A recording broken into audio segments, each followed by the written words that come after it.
aduh apa nak jawab ni dekat media apa semua, dah lah dia meninggal dekat rumah skandal dia. So apa nak buat ni? Pada 20 Julai 1973, satu dunia dikejutkan dengan berita bahawa Bruce Lee, iaitu pelakon yang paling famous waktu tu, meninggal dunia pada usia 32 tahun. Bruce Lee meninggal dunia just 6 hari sebelum tayangan perdana filem Enter the Dragon keluar. Tapi macam mana Bruce Lee, orang yang physically kita nampak dia fit, sihat, kuat dan power martial arts, berlawan, bertumbuk semua tu kan, tup-tup meninggal. So cerita dia macam ni. Pada musim panas tahun 1973, Bruce Lee dia habiskan lebih kurang 6 bulan masa dia dekat Hong Kong untuk syuting filem Enter the Dragon dengan Game of Death. Dan producer untuk kedua-dua filem ni adalah Raymond Chow. Dan kita tahu Raymond dan Bruce Lee ni memang best friend. Waktu hari kejadian tu pada 20 Julai 1973, pada pukul 8.30 pagi, Bruce Lee ni dia bangun je lah macam biasa daripada tidur dan dia buat senaman rutin dia. So dia punya rutin harian ni memang sangat-sangat produktif lah. Bangun pagi dah terus bersenam kan, praktis tumbuk semua tu, and then dah settle exercise apa semua. Pukul 10.30 pagi dia pergi dekat tempat production tu lah, iaitu Golden Harvest, untuk settlekan shooting apa semua. Waktu tu juga Bruce Lee ni dia ada ambil barang tau, tapi dalam kuantiti yang sikit, sebab dia rasa macam dia perlu ambil barang tu, sebab barang tu macam membantu dia untuk jadi lebih produktif dalam buat kerja. And then dah settle kerja shooting apa semua, pukul 1 tengah hari, Bruce Lee dia drive ke apartmen perempuan simpanan dia, iaitu Betty Ting Pei. Waktu ni memang kecoh lah, kata Bruce Lee ni dia ada perempuan simpanan dan dia curang dengan bini dia. Cumanya time ni tak kantoi lagi. Skandal dia ni ialah seorang pelakon Taiwan yang baru berusia 26 tahun waktu tu. And Raymond Chow lah yang kenalkan perempuan tu dekat Bruce Lee. So time mereka dua tengah lepak-lepak dekat apartmen tu, and then mereka set untuk nak makan dinner dengan Raymond dan juga Josh Lazenby. Hampa kenal kan Josh Lazenby yang berlakon James Bond tu. And waktu ni Bruce Lee jemput dia untuk sama-sama berlakon dengan dia dalam filem Game of Death. So petang tu, time dekat apartmen tu pukul 6 petang, tiba-tiba Bruce Lee ni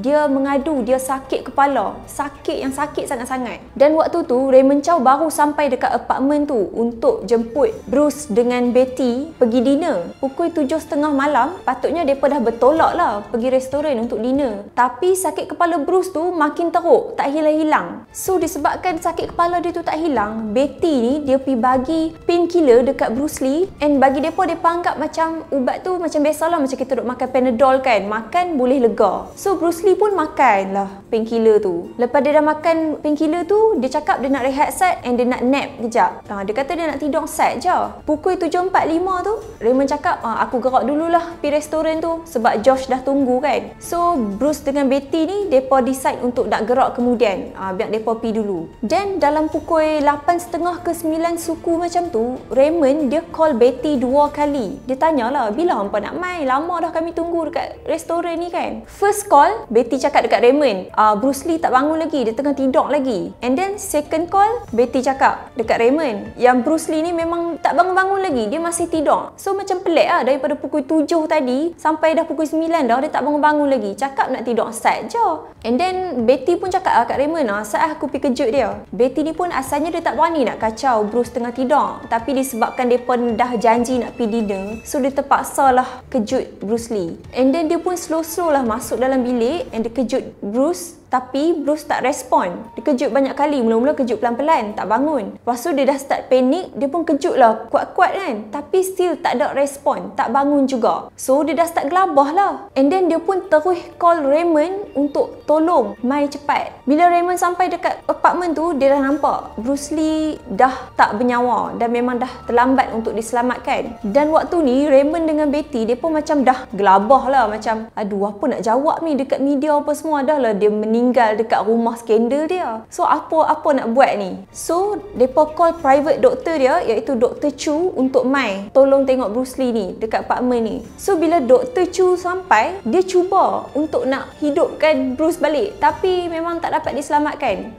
Dia cuba macam-macam tapi memang dah tak bernyawa. Memang dah terlambat. Tapi depa macam tak boleh terima kenyataan yang depa dah tak dapat selamatkan Bruce. So depa macam masih usaha untuk nak cuba hidupkan dia balik. Raymond merayu dekat Dr. Chu untuk tolonglah bawa dia pergi hospital tempat Dr. Chu ni aja, which is just 800 meter je dengan apartment tu. Tapi Dr. Chu dia tak mau bawa dekat hospital tempat dia raja tu. So dia call ambulance dekat hospital Queen Elizabeth, di mana hospital ni mengambil masa 25 minit dari apartment tu. Jauh sikit. Kenapa Dr. Chu ni dia tak nak bawa dekat hospital yang dia kerja tu? Sebab dekat 800 meter je. Tapi tak tahulah kan, maybe sebab Dr. Chu pun tak mau melibatkan kes ni dekat tempat kerja dia. Pukul 10.30 malam, paramedik dan juga ambulans sampai dekat apartment tu. Dan paramedik dah check, depa memang tak jumpa nadi dan juga Bruce Lee memang dah tak bernyawa. Tapi depa cuba buat CPR dan juga bagi artificial oxygen, tapi tetap tak dapat diselamatkan juga. Lepas tu paramedik pun bawa lah mayat Bruce Lee naik ambulans dan Raymond dan juga Dr. Chu pun ikut naik sekali. Pukul 11.30 malam, satu Hong Kong dah start kecoh dah sebab berita Bruce Lee meninggal dunia dah start viral waktu tu. Laporan bedah siasat menunjukkan bahawa Bruce Lee meninggal dunia disebabkan oleh cerebral edema, iaitu berlaku pembengkakan pada otak dia disebabkan oleh efek daripada allergic reaction terhadap painkiller tersebut yang Betty bagi dekat dia sebelum dia meninggal tadi. So malam tu keluarlah berita kematian Bruce Lee secara rasmi dan semua orang tak sangka dia meninggal dunia waktu umur dia muda sangat-sangat dan waktu kerjaya dia tengah dekat kemuncak. Pengebumian dia dekat Hong Kong dihadiri oleh 25,000 orang dan 3 hari lepas tu Linda, iaitu